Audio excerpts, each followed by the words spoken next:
Fort Fritz, your one-stop for news, current events, and all forms of entertainment relating to the paranormal, the supernatural, the Fortean, and things that go bump in the night, all packaged and presented in the form of know-nothing, know-it-alls, entertaining the unknown. Well, we are about to wrap up 2019. It's been a really fun year hosting Fort Fritz on Real Radio 104.1, and we hope to continue that momentum into 2020. So we decided to once again honor the people who have helped make Fort Fritz the success that it has been, including stories from our guests and friends who we've called over, sometimes last minute, to deliver terrifying stories. I start off with none other than Josh Pinkman Fowler. This is his story, The Mystery of the Buzzer UVB-76. Is it a Russian code station? And if you would like more information, just download the iHeartRadio app and search Fort Fritz Campfire Tales. Everyone be cool. Have you heard of UVB-76? Oh, yeah. Red 1. That's, what? Red. And the thing about, like, she only wanted, like, another baby or whatever. And No, she's that's gonna Ace leave of you Base. tomorrow. All she wants is to eat a baby. Oh, I love that song. No, you morons. Anyway, for you uneducated, uninitiated out there, UVB-76, also known as the Buzzer, is the nickname given by radio listeners to a shortwave radio station that broadcasts on the frequency 4,625 kilohertz. Wow, that's Now, a lot I know of what you're kilohertz. thinking. I know what you're thinking, Everest. That's a lot of kilohertz. Yep. Exactly. Yeah, that's exactly what You I was saying. definitely did say it out loud. Nope. And then said that. I didn't hear Not like it. a mind reader. I didn't You're just hear it. hearing I what we're read your saying. Nope. My psychiatrist told me when I was 12 and wanted to punch my stepmom that I'm a clairvoyant, so you back the frick off. Okay. All right. Everest. So I know what you're thinking. Everest, what is this UVB-76? Well, that radio signal has reportedly been broadcasting since the late 1970s. The earliest known recording of it is dated back to 1982. Ever since curious owners of shortwave radios first discovered the signal, it has broadcast a repeating buzzing noise. Every few years, the buzzer stops, and a Russian voice reads a mixture of numbers and Russian names. Whoa.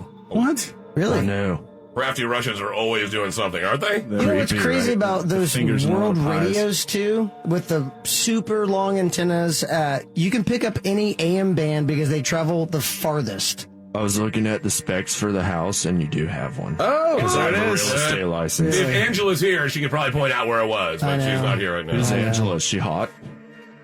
You don't need to know that. Anyway, a mysterious message came through. Christmas Day, 1997. It read, "Ya, UVB-76. Ya, UVB-76. 18008 Bromile. 74 27 99 14. Boris, Roman, Olga, Mikhail, Anna, Larissa. 742 79914." Bromol. And then That's Bromol crazy. spelled out with the, what do they call that? The phonetic? That's The right. NATO phonetic alphabet? Yeah. That's right, bros. It sounds like something a frat guy would call his what's up, Bromol? What's up, bro mall? We're gonna go to the mall, bro mall. Gonna be my bro mall at the mall. All right. It's only the best reality show on Frat TV, Bromol. Frat TV is, like, if I had a waking nightmare, it'd be the concept of Frat TV. That would be it. Now, instead of shutting down with the fall of communism in Russia, UVB-76 became even more active. Since the millennium, voice messages have become more and more frequent. Now, it's easy to dismiss the signal as pre-recorded or a looping tone, but what listeners quickly realized was that UVB-76 is not a recording. The buzzer noise is generated manually. Ooh, really? I know, right? Creepy. The reason for hearing telephone conversations and banging noises in the background of the signal is that the speaker creating the buzzer is constantly placed next to a microphone, giving the world an eerie insight into whatever cavern the signal originates from. Ooh. Do they know what country this is coming from? Russia. Really? Had to be. So Always the Russians, man. So if we had like the technology from the first Batman movie with Christian Bale, where they can listen to the cell phone, everybody, so they could plug into that mic and they could see the actual room that this is all being broadcast from. I have one of those. Yeah, Do you? Yeah. When was that? 2003? I'm not going to tell you though because you're mean to me. That's not that far back, kid. Yeah, but 2003 was 14 years ago. We're talking like about a the Michael long time. Keaton one, and that's a long time ago. Oh, the Michael Keaton one was a long time Yeah, ago. that's Ever true. dance Was that with the 89? devil in the first face? one? Yeah, 88, 89. Prince's Batman? Yes. Yeah, it was 89, I think. Prince's Batman, 1989. Princess Batman. The Princess That's what Batman. you just call that. There's Princess Batman. Online chatter about the signal increased in 2010 as bizarre broadcasts were issued on an almost monthly basis. Snippets of Swan Lake were played, a female voice counted from 1 to 9, a question mark was transmitted in Morse code, and strange telephone conversations were overheard by the receiver. What? Weird. They're just messing with us at this point. Once again, they're just like, are they just like begging for us to translate this code, or are they just messing with us? So there's more here. Damn. Since October of 2010, the station has changed location. The flurry of activity and voice messages preceded the most important development in the signal since it began broadcasting in the 1970s. It seems likely that the heightened activity of 2010 was related to the establishment of the signal in a new location. The new call sign was read out after the move as MDZHB. Previous triangulation efforts had led to the discovery of the transmitter for UVB-76. It was a Russian military base on the outskirts of Pavarovo, a small town 19 miles from Moscow. Now, here's where it gets really creepy, man. This is It's already super pretty creepy. creepy. Strap in, because it's about to get real scary. Bromo. After the station changed location, two groups of urban explorers and UVB-76 followers traveled to the remote Russian town in an attempt to visit the military bunker that the signal had originated from for over 30 years. When they reached the town, a local man told them about the storm of 2010, where one night a dense fog rolled in, and then suddenly the military outpost was evacuated within 90 minutes. No way. Really? Are you 90 kidding me? minutes, they're all like, duh, bro, we need to get out of here. And that was in 2010 when the popularity was starting to 2010. peak on the internet. When the internet discovered them and they triangulated the location of this mysterious town, They had to get out of there. where one night, with a mysterious fog, they all just disappeared. How did they The get mist. Now, after these explorers, after making their way across the site and avoiding the guard dogs stationed outside, they found the bunker and military buildings in a state of abandonment. Possessions and equipment were strewn across the base. Icy water had filled the bunker, yet clues were still to be found inside. One group described the military bunker as a quiet and lonely dark place, something like a maze with lots of corridors and rooms. Super scary. A book was found that contained a log of messages sent by UVB-76. The ethereal signal that had fascinated the world for years now had a physical presence, along with confirmation that it had been run by the Russian military. But the mystery still continues to this day. Sporadic voice messages are still emitted. Legions of listeners tune in via radios and online streams every day. And you can even listen online to the UVB-76 signal. I just checked because I was noticing some red flags on the computer, and the computer's been acting up the entire time we've been here. Mercury's in retrograde. We have actually been listening the entire time to UVB 76. Really? So that just came in? All of that background noise during Everest's story was actually UVB 76. God. That's how terrifying it is. Basically hijacked your stereo. Yeah, Yep. why are they pumping it? Like, normally people have to decide to listen to it. They decided to broadcast it into our... Why not? It's like, yeah, like, I mean, it seems like they didn't want to get popular. Once they started getting popular, then they had to, abort mission and move elsewhere. And now here they are coming in with us. The fact that there was this story of the fog and the evacuation of the base and That's stuff seems really like creepy. really, like a little bit Spooky, more right? more spooky than just like an unknown radio signal. I don't like this.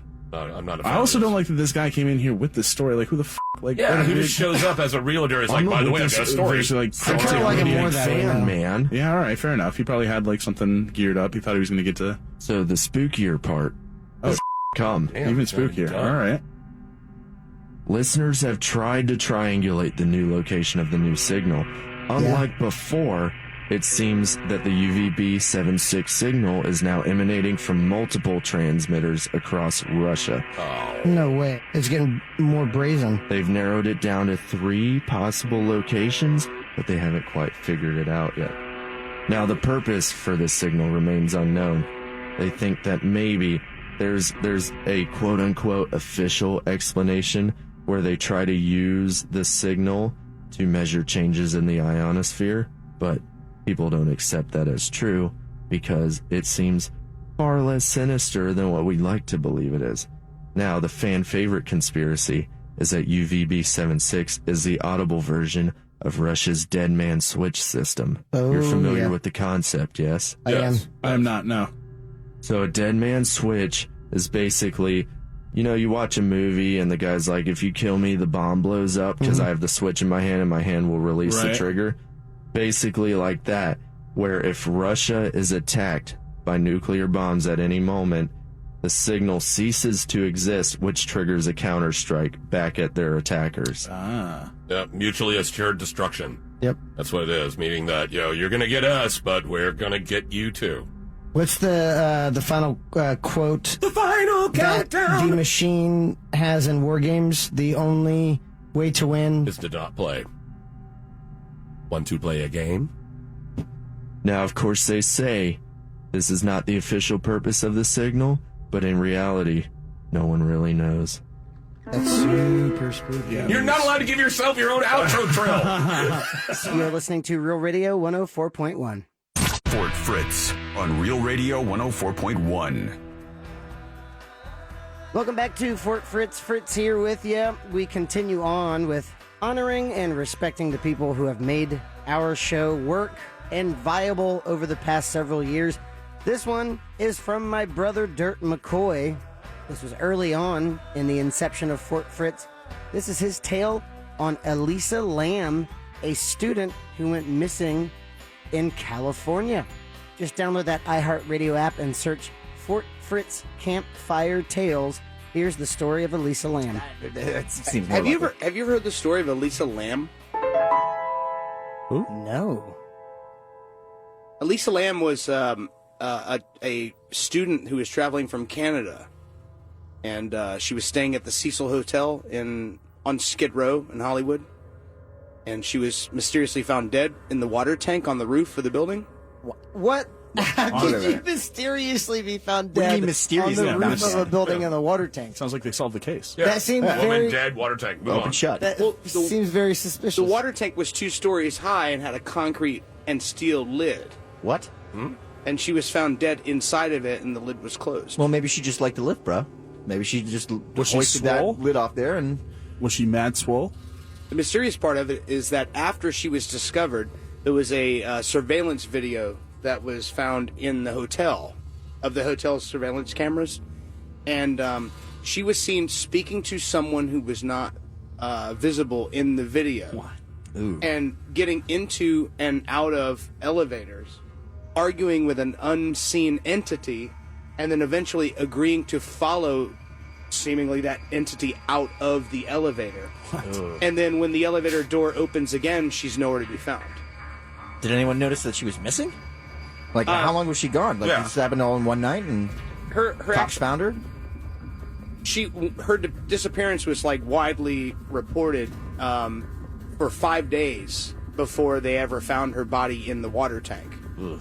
And the way that they discovered the body was that residents at the hotel started reporting odd taste in their water. Oh. And Oh the my water, God. the water started coming out different colors, a darker color. And so a maintenance man went up to the roof to check the water reservoir. And that's 5 when he days found in the body. water? Oh. She was in there? Delish. Yeah. bathing and Brushing your your teeth. Oh, jeez. Just rubbing dead chick into your teeth. That is absolutely insane. Guys. Well, the story actually gets a little creepier. Creepier than that. The Cecil Hotel was actually constructed in Hollywood in 1924, and it was one of the first $1 million projects in Hollywood. The developer and builders of the hotel obviously didn't see the Great Depression coming. So as they completed this great hotel, the Depression hit. And that area became known as Skid Row, with almost 10,000 homeless people living in that So the block. this hotel was built on top of Skid Row, or what became Skid Row? Skid Row became What around became Skid Row, yes. Wow. And it. When did Sebastian Bach show up? I had to say it. Yeah. when was this then? The 30s? 1924 was when it was started, actually. Jeez. Well, since the Depression and that area of town changed so much and became so impoverished, the hotel has had a reputation of murder and suicide, leading up to the Elisa Lam story. Ugh. Most famously known as the residence of Richard Ramirez. That's Night right. Stalker. Oh, the Night Stalker. The Night Stalker. Nice guy. Nice guy. Well, So beautiful he hair. was in- Beautiful hair. He Did. Animal lover. he had his own place. That was his permanent residence for a number of years as he committed his killings, now known as the Night Stalker. So Night Stalker had a residence at the Cecil Hotel. That's where he lived. Jesus. So you're basically saying this little woman somehow talked to a ghost or something like that and made her way into a water tank that was 2 stories tall with a lid that there was no way she could have possibly opened on her own, got inside of it, shut the lid, and drowned herself, and then spent the next 5 days decomposing in there while people were using this water as their water supply inside the hotel. That is creepy. I've got one more for you. Oh, Also, God. this is where people have drawn some comparisons. The Cecil Hotel was also the last known resting place of Elizabeth Short. What? Oh my God, the Black Dahlia. The Black Dahlia. Really? Oh, really? No way. Oh my God. You just gave me goosebumps. Yeah, that's crazy. Spooky. And not in the R.L. Stein way. Dirt, as you know, okay, full disclosure, Dirt and Fritz made a voyage to LA, and one of the first things that we wanted to check out because we were in the neighborhood was the Frank Lloyd Wright Jr.'s house.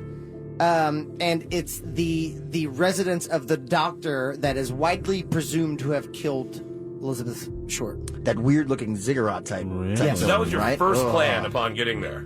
It was number 3, Okay. probably. Oh, wow. Not like let's get an In-N-Out burger. Didn't it? Right. You know, there's so many Let's other go to things. the You know, beach. First thing on your mind, Black Dahlia. Let's make this happen. Animal Bagels? style. Funny thing about that And too then is the that Black Dahlia murder house. Ellen DeGeneres bought that house, and then years later, some soil samples came to the attention of the investigators, and they found out that the soil samples on the Black Dahlia matched the soil samples of the backyard, and then they found some bone fragments, and she moved out. That's a deal breaker. Yeah, that house has a sordid history. In January 1938, Roy Thompson, a 35-year-old Marine fireman, took a suicide leap from the hotel's top floor. He'd been registered there for several weeks, and his body was found on the skylight of the building next door. In May of 1939, another sailor, Edwin Neblett, he died in his room after taking poison, and in January of the following year, it was reported that Dorothy Seeger, 45, had employed the same method and was said to be near death. In 1944, another horrific tragedy occurred when Dorothy Jean Purcell, 19 years old, threw her newborn son from a window. Apparently, she was pregnant and didn't want her sleeping partner, a shoe salesman, Ben Levine, to know that she'd been pregnant, so she threw the baby out the What's window. your problem with Ben? He did air quotes too. Yeah. He looked around the room and he did air quotes. He was a Rabbit very, ears. who's a very, listen, if everyone who's pregnant with a shoe salesman's kid threw him out the window, we'd never have Bud and Kelly, okay? And Will Bundy did that. Will Bundy. Yeah. Will Bundy. 1947, 35-year-old Robert Smith, This Long just Beach, keeps going. This is all from the Cecil Hotel. met his death after falling from the 7th floor. Wow. 1954, Helen Gurney stepped from her window, also on the 7th floor, and landed atop the hotel's marquee. That So- makes it sound like an accident, though. When you just step from your window, you think you're headed to the bathroom, maybe in the middle of the night or something. And that's who She knows? could have been Well, confused. Let me just interject here. So this is basically saying that from the get-go, the hotel was almost a cursed spot. Absolutely. That's fascinating. And Elisa Lamb ends up meeting this I want to say ghoul, this like entity. And that's almost spookier. Apparition. This thing, how long is this elevator video? Is it like a couple seconds long, or is it a couple minutes long? I believe it's it 4 minutes? I thought it was between 4 and 10. I knew It's it a was 4-minute long video of her in an elevator? Having Yes. a conversation with no one? Oh my Is the God. door open? Is the door closed? That's one of the weird door things about it. never closes while she's standing there talking, and she's entering and exiting the elevator the whole time. It never Any closes. normal elevator, the door would have closed within 30 to 40 seconds. What? So almost like the elevator sensed that somebody else was there? Yes, and also at one point she hides behind the doorway, like normally, like where your Oh my buttons God. would be to select a floor. She hides behind that door and sort of peeks out, almost like she's hiding from someone that you can't see on Oh camera. my God. Okay, when did this happen?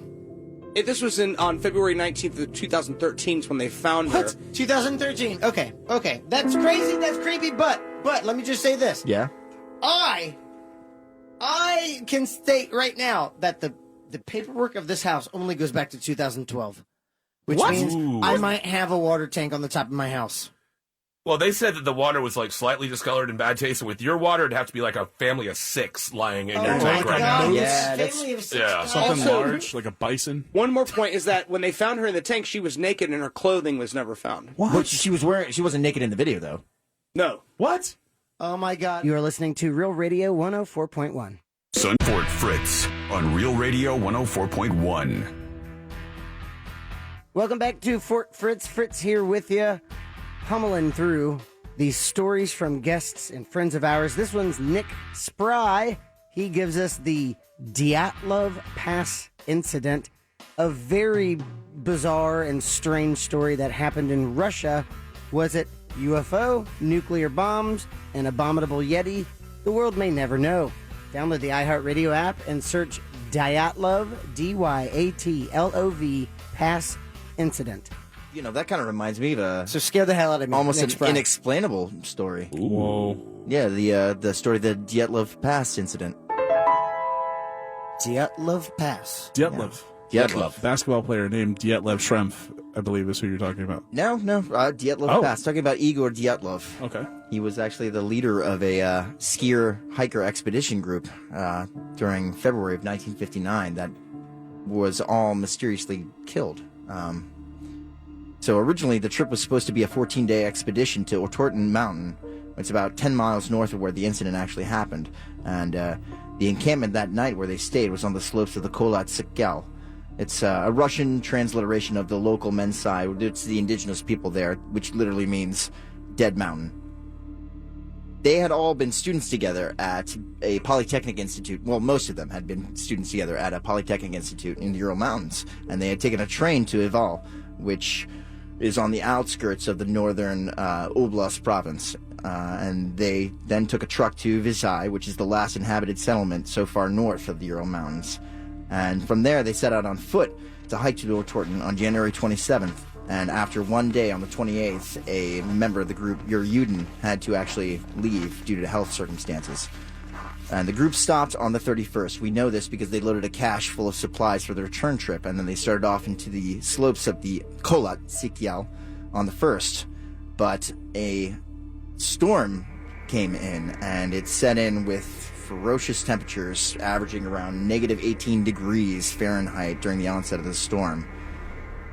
And people believe it was during this night, on the night of February 2nd, 1959, that something happened. I guess the best way to explain it is to talk about how their remains were found.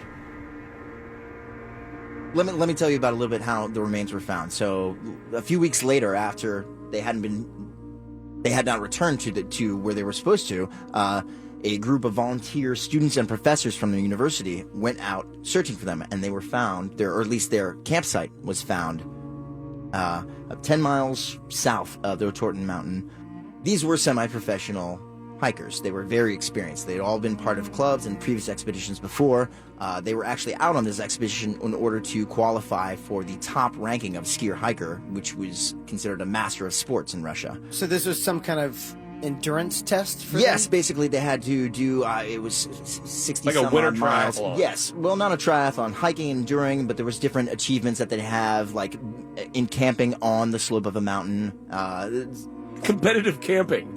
It's And get comfortable. Hey, you spend a couple hours in the Siberian and you tell me what you think, man, daddy. As a Floridian, no.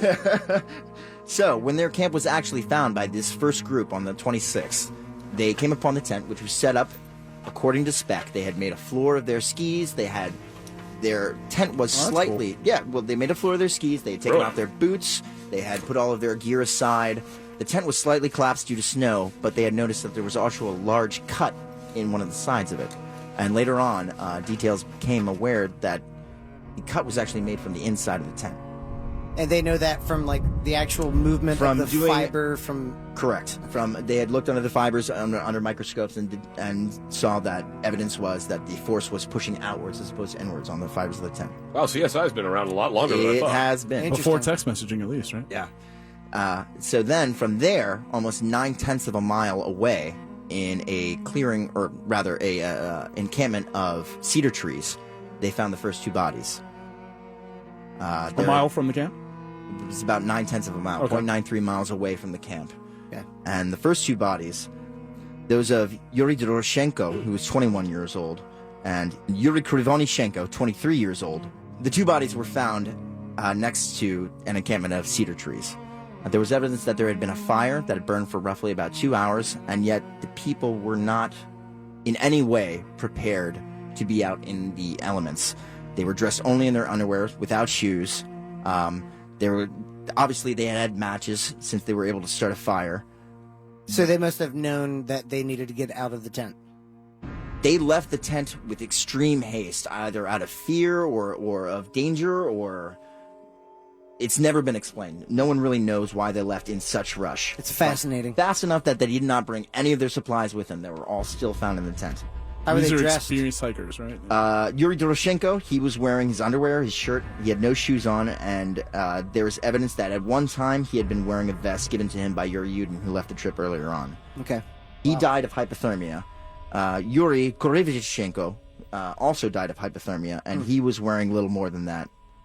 But they had matches to light a fire. They did. Interesting. Okay.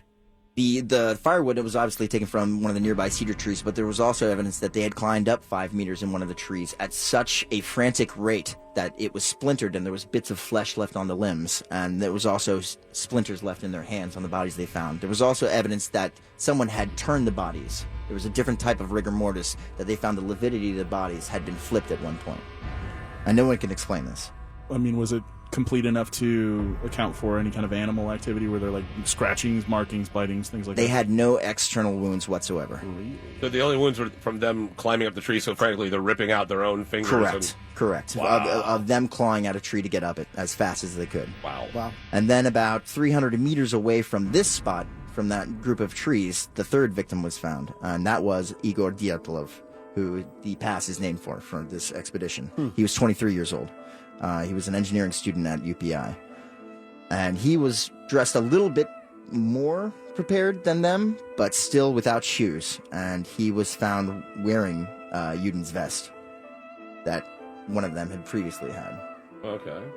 So that's the second case of someone wearing someone else's clothes. Correct. He also passed away from hypothermia with no other wounds, but his body was positioned in such a way, along with the next two victims, that it looked like he was actually trying to make his way back to camp.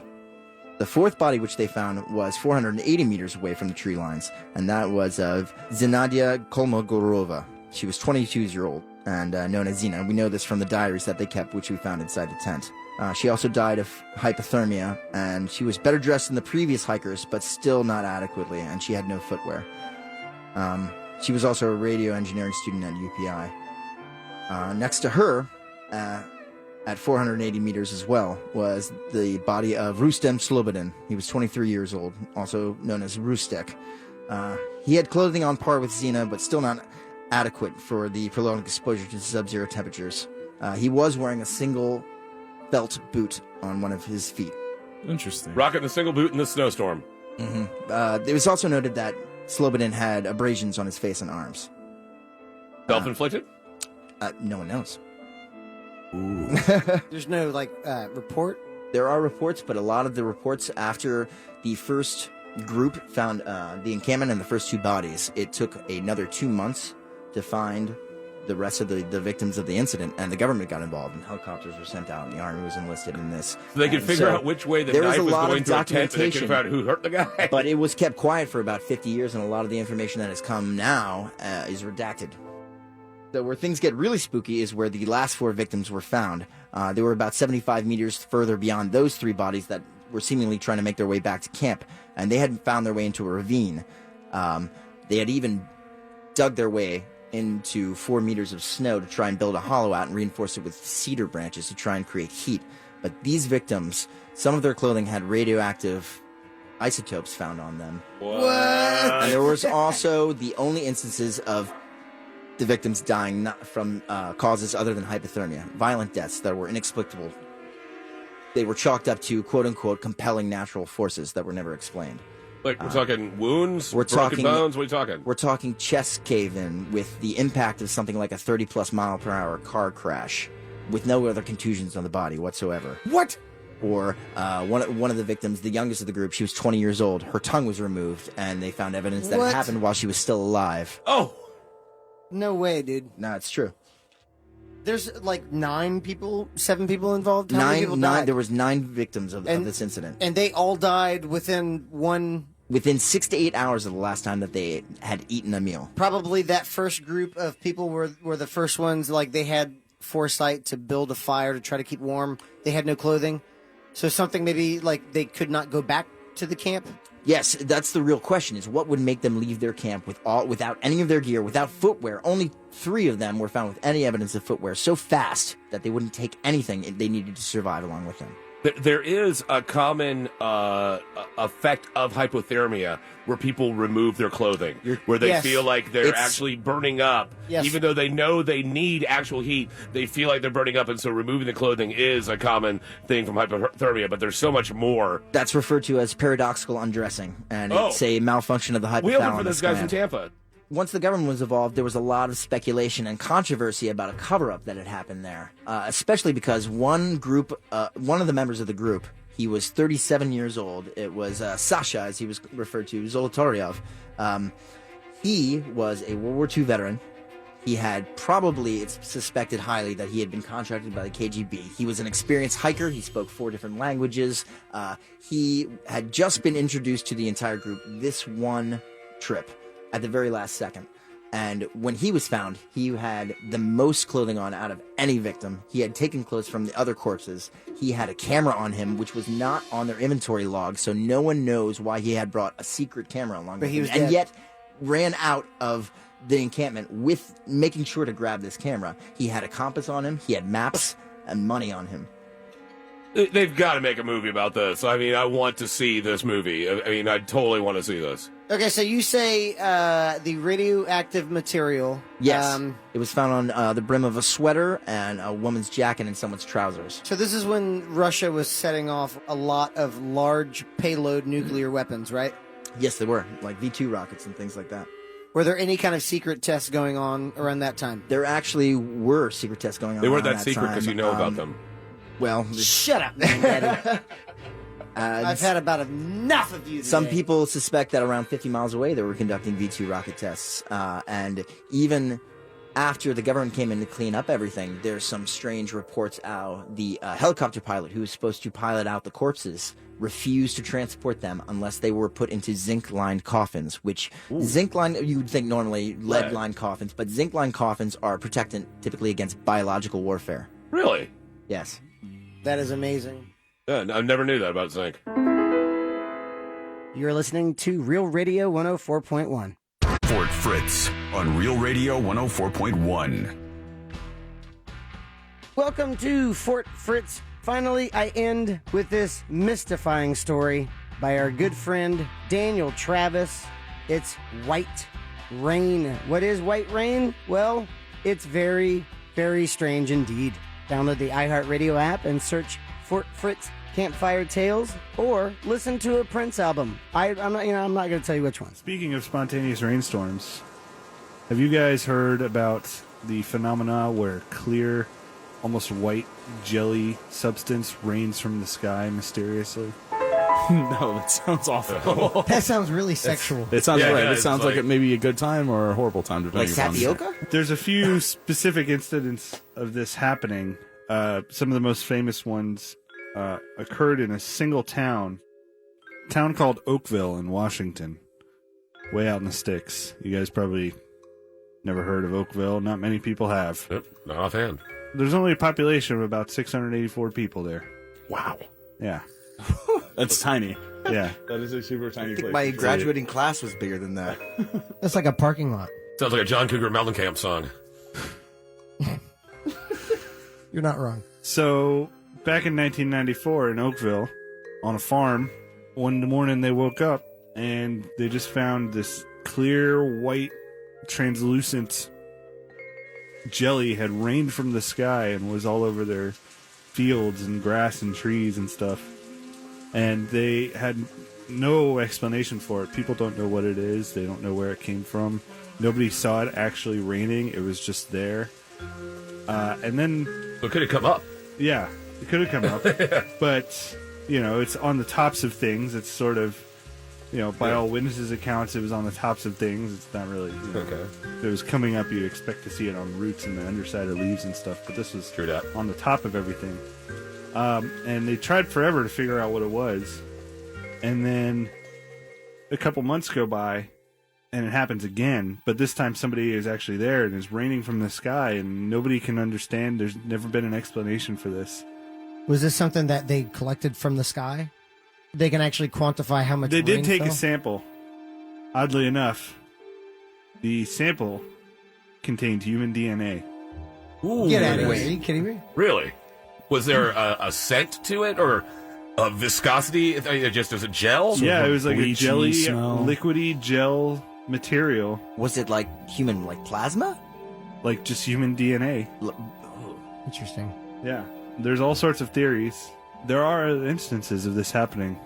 Not the same sort of scenarios, because I don't think human DNA was found in those. There's not a ton of information, but in the other instances, people have come to call it star jelly. They think it's part of like a meteor dying and disintegrating when it flies over the earth and falls. Was that David Bowie's drummer? Star jelly? No, that's what happens when you see a bigger star than you. He gets star jelly. Star jelly. I am so star jelly. Promo. Promo. But then how would human DNA be on a meteor entering the Earth's Well, that's atmosphere? the thing, huh? Well, I sure as hell don't know. What do you guys think? Oh, hell. I don't know. Oh, hell. Oh, hell. Well, shucks, mister. So, Golly gee willikers. Nick Spry, do you have anything to add to this? I'm still puzzled by the fact that it is human DNA. Just DNA? Or was it actual cells? Was it actual, like, white blood cells? Or was it, like, human plasma from blood? Or how it was, I don't know. Or is it just trace DNA? Trace DNA floating in some sort of, like... Suspension. Well, so I imagine with like most sort of sky jellies, it was probably like you couldn't really get like a firm spectral. Sort It of was analysis actually- on it. As with all sky jellies, how familiar with sky jellies are you? Wait, Kaz. Kaz, have you seen Sky Jelly in a Sky Mall magazine? I'm asking you. It was a little too expensive for me, so I flipped by it pretty quick. I didn't read the actual description, but yeah, it was Fair enough. Maybe somebody bought some Sky Mall sky jelly, threw it out the airplane, was dissatisfied with it, fell to the sky, fell to the sky, fell to Earth. Fell to the sky. Further studies showed that the substance contained white blood cells. Yeah.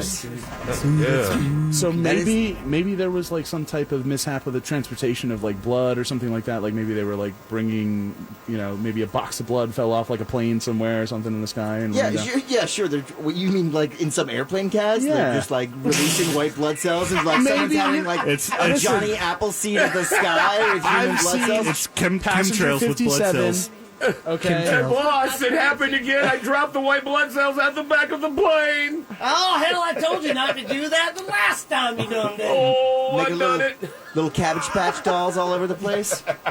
I'm trying to be a realist here. Like, how could white jelly with human DNA fall from the sky? Aliens. What was the area that was affected? Like, Dan how Travis. large an area? It was a farm in a town of 684 people in Washington. But so, I mean, like square mileage, like how, was the entire town covered, or was it just the farm area? It was just the farm. just the farm. Okay. Well, I mean, extraterrestrials, they kind of have a backstory with messing with farmers for whatever reason. No one believes him. Yeah. You think Would farmers believe are a farmer? untrustworthy? Yeah, no. How does this play into other world Hey, phenomena? farmers are the salt of the earth. Hey, you can't salt the earth when the farmer's around because then you'll kill his crops. Well, except for the clear jelly. Ah. Mr. Travis, how does this explain other world events like yellow rain and red rain and black Falling rain? down. There's been black rain? Yes, there's been black rain, and also, does this relate back to the panspermia theory? Do you know what that is? I sure don't. Please explain. So asteroids have trace of some kind of microbe on them, and just like one sperm hits one egg, it lands on a planet suitable for that life, and boom, bingo, bango, bongo, you got some life. You got a I plan. saw that in a Bing, bing, bing, Futurama bong. episode. It's a Prometheus. So as if well, it is something. this meteorite exploding and there's no evidence of it, it could be something like that. They could literally be making it rain. People. So you're saying that all human Wow, that life was a- might be the byproduct of some alien adolescent just having a one-off? All I'm asking you, Nick Spry, is just give it a chance. the cosmic all right? equivalent of throwing your dirty gym sock in the corner. Jesus. Well, red rain was showed to be an upper atmosphere disturbance. Black rain was soot mixing in and falling to earth. And then, purple rain was a fantastic pop record. A classic. With that. But I don't think it has anything to do with any of those. All right. Well, I think also the fact that it happened in such an isolated area twice seems Exactly. a little Yeah, weird. that's the weird part. It was on a farm.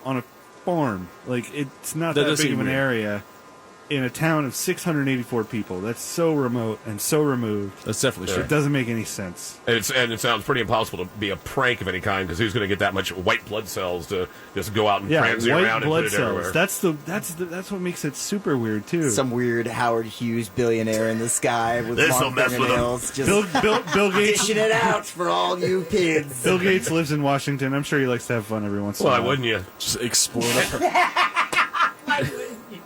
It's Washington.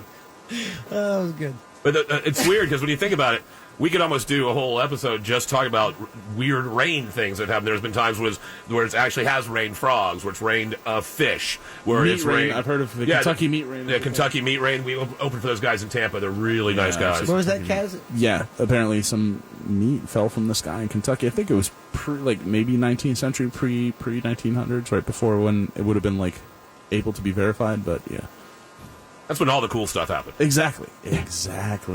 A nice fillet rain.